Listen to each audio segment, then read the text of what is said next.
사도행전 9장입니다. 신약성경 202페이지. 천천히 한 목소리로 봉독합니다.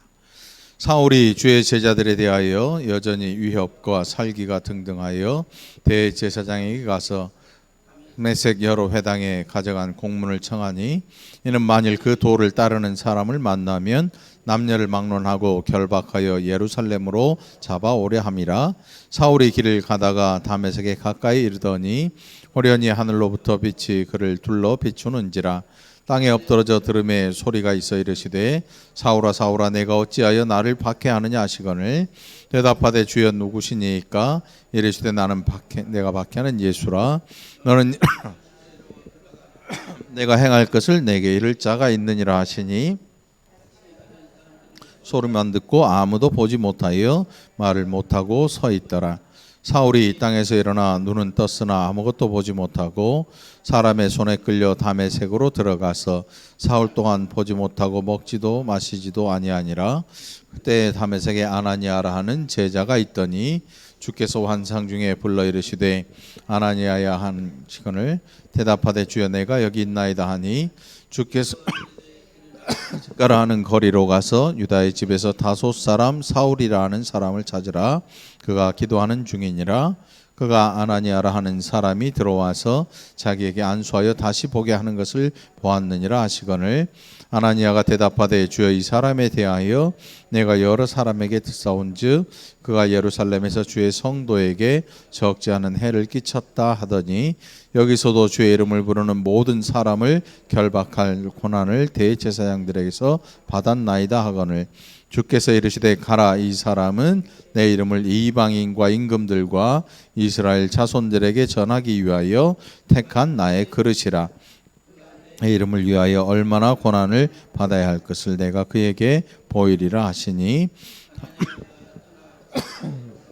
그에게 안수하여 이르되 형제 사울아, 주 곧 내가 오는 길에서 나타나셨던 예수께서 나를 보내어 너로 다시 보게 하시고 성령으로 충만하게 하신다 하니, 즉시 사울의 눈에서 비늘 같은 것이 벗어져 다시 보게 된지라.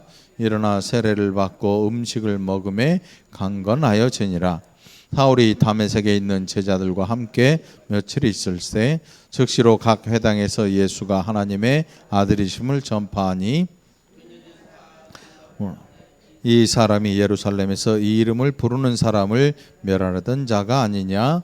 여기 온 것도 그들을 결박하여 대제사장들에게 끌어가고자 함이 아니냐 하더라. 사울은 힘을 더 얻어 예수를 그리스도라 증언하여 다메섹에 사는 유대인들을 당혹하게 하니라.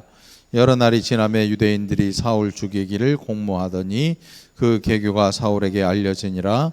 그들이 그를 죽이려고 밤낮으로 성문까지 지키거늘, 그의 제자들이 밤에 사울을 광주리에 담아 성벽에서 달아내리니, 살렘에 가서 제자들을 사귀고자 하나 다 두려워하여 그가 죄자됨을 믿지 아니하니, 바나바가 데리고 사도들에게 가서 그가 길에서 어떻게 주를 보았는지와 주께서 그에게 말씀하신 일과 다메섹에서 그가 어떻게 예수의 이름으로 담대히 말하였는지를 전하니라.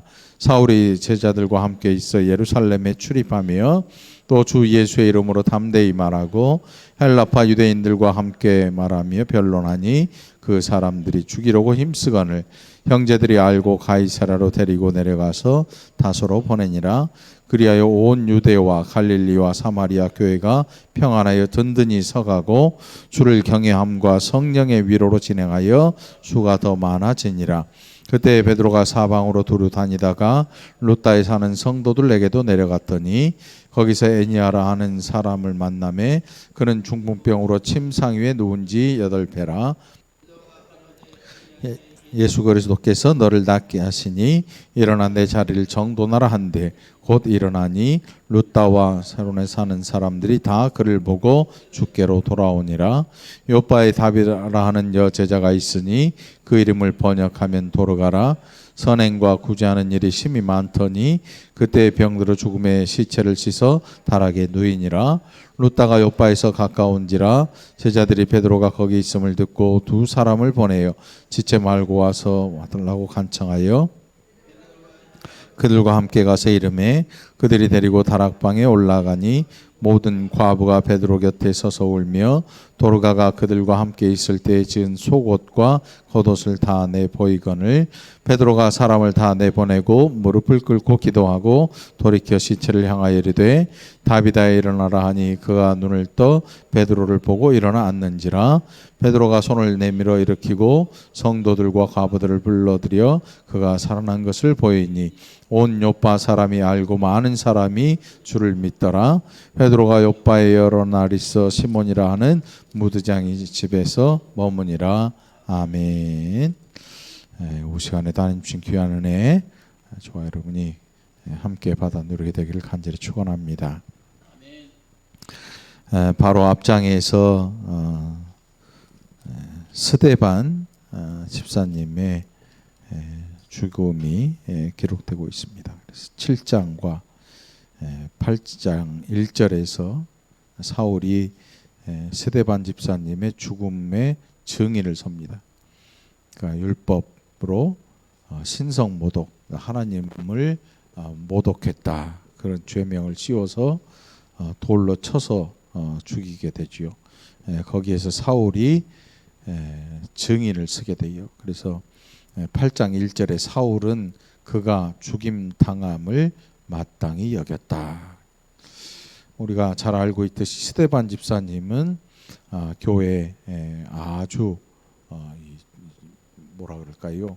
큰 일꾼이에요. 큰 일꾼. 경건할 뿐만 아니라 복음을 전하는데 저 구약에서부터 지금까지의 모든 일들을 사도행전 6장과 7장에서 이야기하고 그러니까 스데반의 설교라고 기록이 되어 있는데 설교라기보다는 이스라엘의 역사를 하나님의 은혜의 관점을 가지고 살펴보고 그 사람들에게 증거하는 일.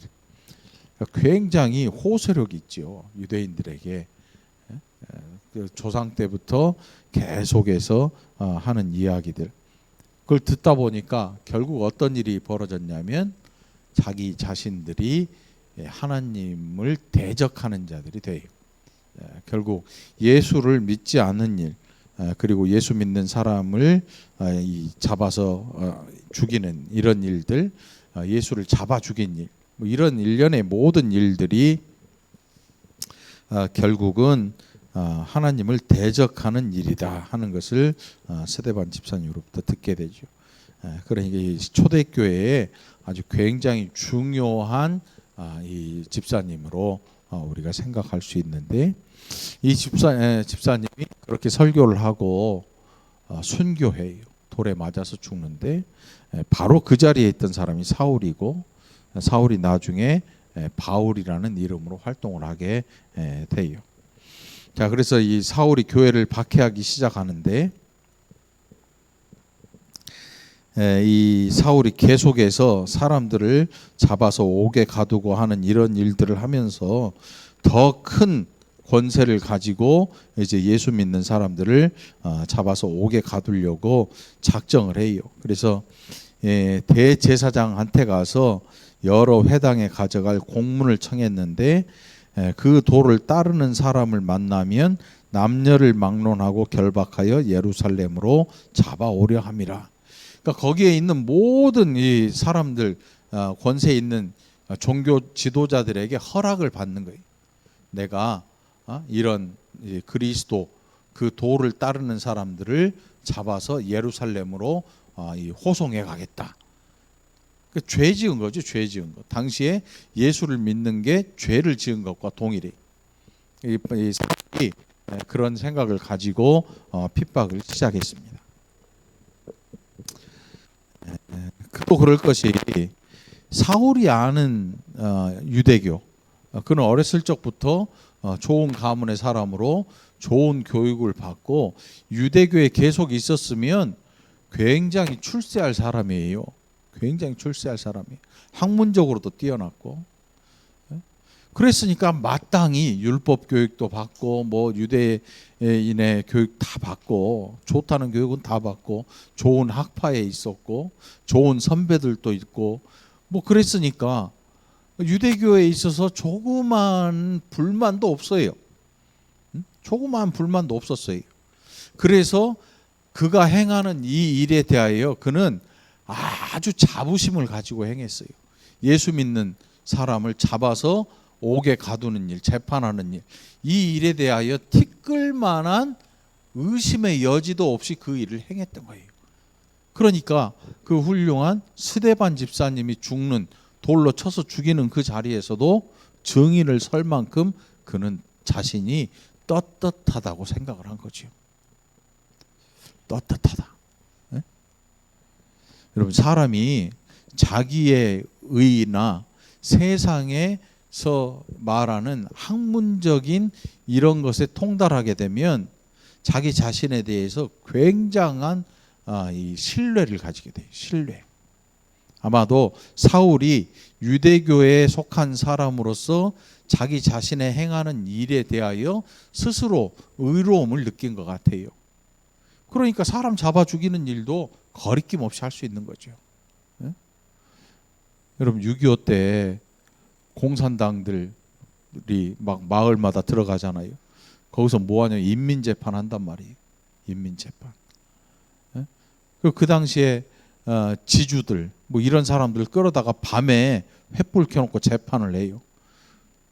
그래가지고 누구 손에다 총칼을 들이냐면 죽창 같은 걸 손에 들고 있다가 죽이게 만들어요. 이 지주는 이거 못돼 먹었고 뭐 인민들의 피를 뭐 어쩌고저쩌고 막 해가지고 죄를 치워요. 누가 죽이겠어요? 그 집에서 일했던 하인들, 그 사람들. 그럼 자꾸 그런 말 들으면 어때요? 와, 진짜 그런 것 같아. 이 주인이 못돼 가지고 물론 실제로 악한 주인들도 있었어요. 정말 악한 주인들. 뭐 70년대는 안 그랬나? 60년, 70년대, 80년대 다 그랬죠. 근데 가만히 계속 듣다 보니까 진짜 이 주인은 죽어 마땅해. 그러니까 총알도 아깝다고 생각하고 공산당들이 죽창을 날카롭게 깎아가지고 찔러서 죽이게 만들어. 자기들이 안 죽이고 자기 그 지주의 하인으로 있었던 사람들. 그러니까 그 당시에는 교육이라는 게 교육을 받을 수 있는 여건이 안 됐잖아요. 일제 강점기 지나고니까 교육받을 여건이 먹고 사는 게 지금 입에 풀칠하기도 힘든데 그렇게 해서 공산당이 이제 다시 이북으로 올라갈 때 따라 올라가 버린 사람들. 그래서 이제 평생 거기서 살게 되죠. 못 내려오지. 생각해 보니까 아닌 것 같은 사람도 있고 뭐 별 사람들이 다 있을 거예요. 이 사울이라고 하는 이 사람은 어렸을 적부터 유대교의 사람으로 교육을 받고 자랐어요. 그래서 유대교에 대해서 그 어떤 불만도 없어요. 또 뭐 가문이나 이런 데에 풍족한 그런 사람이었기 때문에 뭐 교육을 받는 거나 뭐 이런 거에 대해서 조금도 부족함이 없었어요. 그래서 결국 어떤 일을 하느냐 하면 예수 믿는 사람을 잡아 죽이는데 증인을 설 만큼 떳떳해. 여러분, 예수님께서 한 여인의 그 간음한 일로 사람들이 이거 율법으로 하면 돌로 쳐 죽여야 된다고 돌 들고 이제 여인을 빙 둘러서 기다리잖아요. 예수님께서 그때 뭐라고 하셨어요?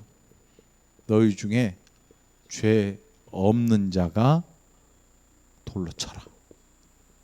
그랬더니 들고 있던 돌을 실금실금 내려놓고 다 도망가요. 다 가. 왜? 생각해 보니까 자기도 죄 엄청 많거든. 그러니까 실금실금 다 도망가요. 다. 여기 사울이 기세가 등등했다고 하는 건요. 그 유대교의 교육이나 이런 것에 푹 젖어 있어서 조그마한 뭐라 그럴까요? 두려움도 없는 거예요. 내가 가진 게 최선이다. 내가 배운 게 최선이다. 라는 생각을 가지고 있어요. 누군가 사람이 나 때문에 내가 죽어나가는 거 옆집에서 사람이 세상을 떠났다는 소리만 들어도 아이고 그래 이런 소리가 나오는데 한숨이 나오고 가엾은 생각도 들고 그러는데 실제로 자기가 죽음의 증인을 쓸 정도면, 그리고 바로 자기 눈앞에서 예수에 대하여 이야기하던 그 사람. 그러니까 이 사울에게 예수는 누구냐면 괴수예요. 괴수. 이단의 괴수. 엊그제 TV 보니까 JMS 그 정명석인가 그 사람 이 징역 살고 나온 지 3년 만에 또 구속되더만. 여자 성도들 또 성폭행해가지고 성추행해가지고 평생 살아도 돼. 평생 살아도 돼. 우리가 그 사람 생각하는 것처럼 사울이 예수를 그렇게 생각했단 말이죠. 죄인 중에 괴수이 괴수. 이 생각을 가지고 하니까 두려움도 없어요. 의구심이 들 것도 없어요. 그런데 놀랍게도 오늘 이 본문 속에 보면 하나님께서 그를 부르셔요. 상상을 초월하지요. 우리는 야 이거 사람이 없어 일 못하겠네. 사람이 없어서 어떡하지? 이런 생각을 가지는데 하나님이 부르시는 사람 보니까 우리의 생각하고 완전히 딴판이야. 우리는 사람 부를 때 좀 순종하고 좀 이런 사람 불러다가 하나님께서 나의 택한 그릇이다 이렇게 쓰실 줄 알았는데, 아니 스데반 집사님 잡아 죽이는데 증인 섰던 사람을 하나님께서 부르시는 거예요. 아무리 생각해도 이해가 안 가. 아니 왜 이런 사람을, 사람이 없어서 이런 사람 부르시나. 근데 하나님께서 부르셔요. 그 부르실 때 뭐라고 하냐면 사울아 사울아 내가 어찌하여 나를 박해하느냐. 어찌하여 나를 박해하느냐. 이렇게 부르셔요. 사울은 아무리 생각해도 박해한 적이 없거든요. 하나님이라고 하는 이 아브라함의 하나님, 율법을 주신 하나님을 믿었거든요. 이 사울은 그 율법을 그때까지도 가지고 있어요. 근데 이제 예수 그리스도를 믿는 사람들은 율법에서 벗어나죠. 이제 율법에서 자유함을 얻게 되는데, 여태 그랬는데 하나님께서 갑자기 네가 어째 나를 박해하느냐. 나는 네가 박해하는 예수다. 이렇게 얘기를 하시고 눈이 보이지 않게 되고 한 제자의 집에서 안수함으로 그때부터 보기를 시작하는 거예요. 근데 그때부터 사울이 변화되기를 시작하는데, 어떻게 변화가 됐냐 하면 유대인들을 당혹스럽게 만드는 사람이 돼요. 유대인들을. 22절에 보니까 사울은 힘을 더 얻어 예수를 그리스도라 증언하여 다메섹에 사는 유대인들을 당혹하게 했다. 황당한 거죠. 아니 엊그제까지 예수 믿는 사람들 잡으러 다녔던 사람이 갑자기 변하더니 예수를 증거하고 있는 거예요. 그러니까 처음에는 저게 작전으로 그 사람들 꼬드기느라고 이렇게 했을까 싶어서 지켜봤는데 며칠 지켜보니까 그게 아닌 거야. 이거 아직 대놓고 예수를 증거하고 있는 거예요. 대놓고. 우리가 이 과정을 잘 알지를 못해요. 이 사울이 어떤 과정에서 이렇게 확 변했을까? 안 보이던 눈이 보였다 그래서 이렇게 변하진 않아요. 그 아마 하나님께서 사울의 어떤 변화를, 순간적인 변화를 이끌어내신 것 같아요. 우리는 그걸 알 길이 없죠. 그러니까 이 기독교 역사에 있어서 이 사울, 바울이라고 하는 분만큼 중요한 분이 없어요. 또 왜냐하면 신약 성경에 보면 그가 기록한 성경이 한두 권이 아니거든요. 엄청 많아요. 그리고 그가 전한 그 복음을 전파한 그 지역이 얼마나 광대하게 넓은지, 그리고 신학이나 이런 것들이 얼마나 이 기독교의 중요한 교리로 세워졌는지, 그런 걸 보니까 하나님의 생각이 우리와 다르다라는 걸 우리는 인정하지 않을 수가 없어요. 어떻게 변화를 시켰는지 우리는 알 수가 없어요. 사울이 갑자기 왜 예수를 전하게 되고 그렇게 믿음의 사람으로 변화됐는지 우리는 이 기록만을 가지고는 잘 몰라요. 그런데 그가 실제로 그렇게 변화를 받아요. 그러니까 우리가 어떤 사람에 대해서 가지는 그 생각들, 이런 생각들은 때로는 정말 허망한 게 많아. 누가 감옥에 있는 사형수가 예수 믿을 거라고 누가 상상이나 하겠습니까? 상상이나 하겠냐고. 상상도 못하지요. 그런데 복음을 전했더니 그가 예수를 믿고 복음을 예수님 영접하고 형장에 있으려고 가. 사형이 없어지는 건 아니야. 사형을 당하는데 예수 믿고 천국을 향해 가. 아무도 모르지요. 아무도 기대 안 하죠. 저 흉악범, 저 못된 놈, 죽일 놈, 살릴 놈 했는데 그가 예수를 영접해요. 사울은 더 했지요. 예수 믿는 사람들 한두 명도 아니고 숱한 사람들을 잡아들였을 거예요. 죽이기도 했고. 그런데 놀랍게도 하나님께서 그를 변화시키셔요. 그를 변화시키면서 뭐라고 하시냐면 아나니아에게 이 사람은 나의 택한 그릇이다. 우리는 아무리 봐도 그 사람이 사울이 하나님의 택한 그릇이라고는 생각 안 해요. 못하지요. 모르니까. 그런데 하나님은 그 일을 하셔요. 여러분, 우리 주변에 사람 없어요? 사람 없어요. 그렇다고 해서 걱정할 건 없어요. 하나님이 하나님의 일꾼들을 데리고 오셔요. 그러니까 두려움 없이 일하시기 바랍니다. 우리는 왜 이렇게 사람이 없을까? 걱정하지 마세요. 하나님의 일은 하나님이 알아서 하시는 거예요. 그 당시 사람들이 다 두려워했어요. 사울이 변한 이후에도 두려워해요. 야, 저거 예수 전하는 것처럼 하다가 예수 믿으면 잡아가려고 그러는 거지. 두려워서 아무도 가까이 안 해. 아무도 가까이 안 해. 우리나라에 가짜들도 많잖아요. 막 평생 도둑질 하다가 그 엄청난 유명한 도둑으로 살다가 복음을 믿고 막 큰 교회들 막 간증 다니고 막 돈 엄청 벌었어요. 간증하면서. 간증을 하면 돈을 주나 봐. 아무튼 연예인들도 그러고 간증하는 분들 중에 돈벌이가 꽤 쏠쏠한 사람들이 있나 봐. 나중에 보면 그렇게 하나님 앞에 영광 돌리고 사는 그런 모습을 잘 안 보여줘. 그 사람도 그랬어. 여기저기서 막 사람들이 박수를 치고 정말 새 인생 산다 대단하다 했는데 나중에 보니까 계속 도둑질하고 있네. 도둑질하다가 결국 잡혀. 결국 잡혀. 사람이 변한다고 하는 게 여러분 쉬운 일이 아니에요. 사람을 변화시키는 건 결국 누구냐면 하나님이신 거예요. 고집불통 고장로님이 신앙생활하고 유순한 권사님하고 살면서 교회 일꾼 될 줄 누가 알았겠냐고.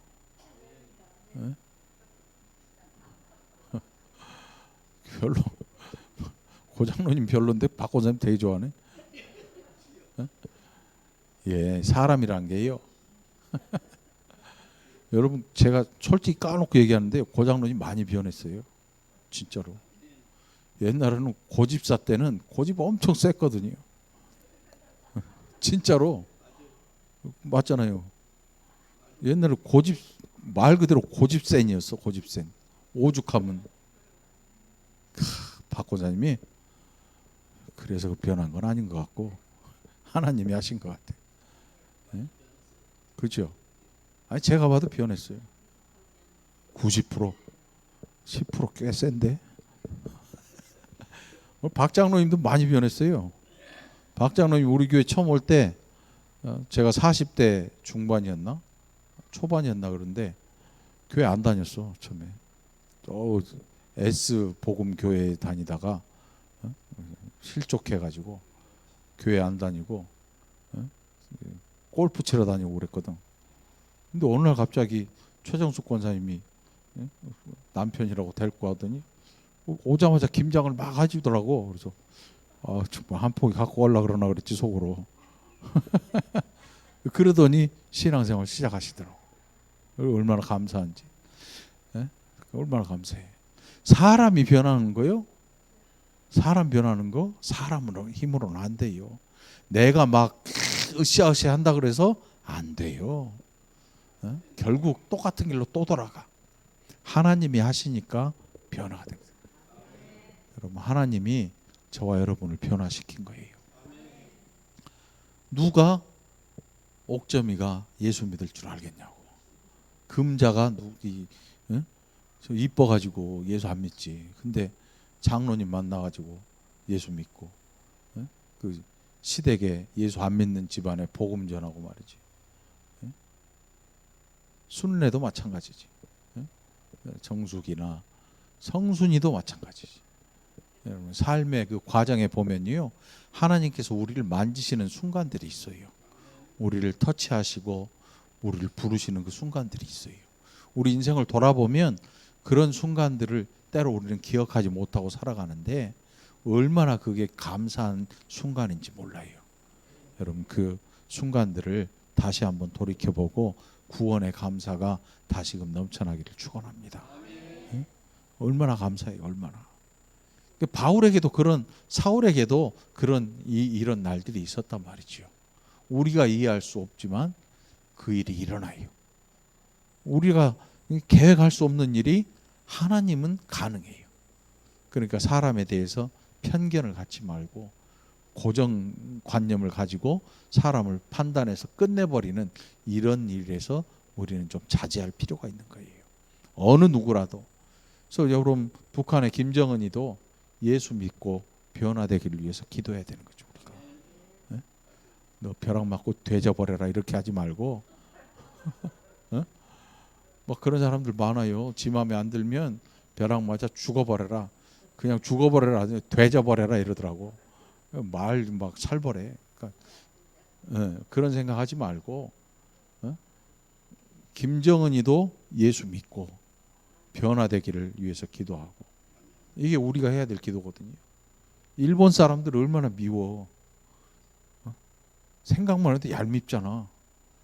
그런데 일본에 안중식 선교사님이 복음을 전하고 있단 말이야. 그 일본이 뭐가 쾅 터져갖고 망했으면 좋겠냐고. 그 하나님 귀 쓰시는 선교사님들, 목사님들이 얼마나 많은데, 하나님 사랑하는 성도들이 얼마나 많은데. 그러니까 우리 생각 가지고 세상을 판단하면 안 돼. 우리 생각 가지고 사람을 보면 안 돼. 하나님의 뜻을 물어볼 수 있기를 바래요. 거기에 길이 있고 답이 있는 거야. 자, 이제 반대가 됐어요. 예수 믿는 사람 잡아 죽이던 사울을 유대인들이 잡아 죽이려고 이제 작정을 해요. 성문에 지키고 있고, 이게 이 암살단을 만들어요. 아예 유대교의 사람들이 아주 지독하다 그래요. 지독하대. 한번 죽이려고 이렇게 타깃을 정하면 죽을 때까지 쫓아다닌대. 죽을 때까지. 얼마나 무서워. 사울을 그렇게 잡아 죽이려고 시도를 한단 말이에요. 유대교의 사람들이. 그럼에도 불구하고 하나님의 교회가 31절에 보니까 온 유대와 갈릴리와 사마리아 교회가 평안하여 든든히 서가고 주를 경외함과 성령의 위로로 진행하여 수가 더 많아지니라. 이게 어느 때냐면 초대교회 때, 교회가 처음 시작하던 그때에, 처음 시작하던 그때 수많은 이적들이 일어나고 수많은 사람들이 와서 하나님의 은혜를 눈으로 보고 만질 수 있는 그 시절이 있었단 말이지요. 우리 시대에는 그렇게 하지 않아도 얼마든지 볼 수가 있지요. 성경을 통해서 우리에게 보여주시고 계시지요. 자, 오늘 우리에게 중요한 건 뭐냐면 내 계획이나 내 생각이 중요한 게 아니고 하나님의 계획과 하나님의 손길을 통해서 나타나는 그 일들이 중요한 거예요. 우리는 그걸 잘 기다리질 못해요. 그걸 기다리지 않고 내가 생각한 것을 이루려고 발걸음을 빨리 제쳐가지요. 그러니까 힘들어지는 거야. 인간관계가 힘들어지는 이유는 다른 거 없어. 사람의 방법을 쓰기 때문에 그래. 사람의 방법을 쓰면 언젠가 탈이 나요. 그거 내려놓길 바라요. 그래서 오후 시간에 여러분, 하나님의 은혜, 저와 여러분 누리는 하나님의 은혜는 하나님의 손길을 바라는 하나님의 종들이 돼서 하나님이 하시는 일들을 바라보고 감사하고 또 박수 보낼 수 있는 조화로움이 되기를 간절히 축원합니다. 기도합시다. 하나님 아버지 감사합니다. 우리가 얼마나 어리석은지, 때로 얼마나 급한지, 하나님 하시는 일을 기다리지도 못하고 우리의 또 급한 성품으로 그 일을 망쳐버리고 있지 않았는지, 오늘 사울을 통해서 하시는 하나님의 일을 봅니다. 하나님의 계획 알 수는 없지만 놀랍게도 오히려 교회가 든든해지고 평안해 가고 더 많은 사람들이 하나님 앞으로 돌아오는 은혜의 역사를 봅니다. 아버지 하나님, 때로 우리가 답답하고 우리가 또 만족하지 못했던 그 일들 이제는 조용히 인내하고 기다릴 줄 아는 하나님의 일꾼들이 되게 하여 주시옵소서. 그래서 하나님 하시는 일을 또 보면서 감사하고 박수를 보내고 또 하나님 앞에 영광을 돌릴 줄 아는 귀한 자들이 되게 하여 주옵소서. 감사드렸고 예수님 이름으로 간절히 기도합나이다. 아멘.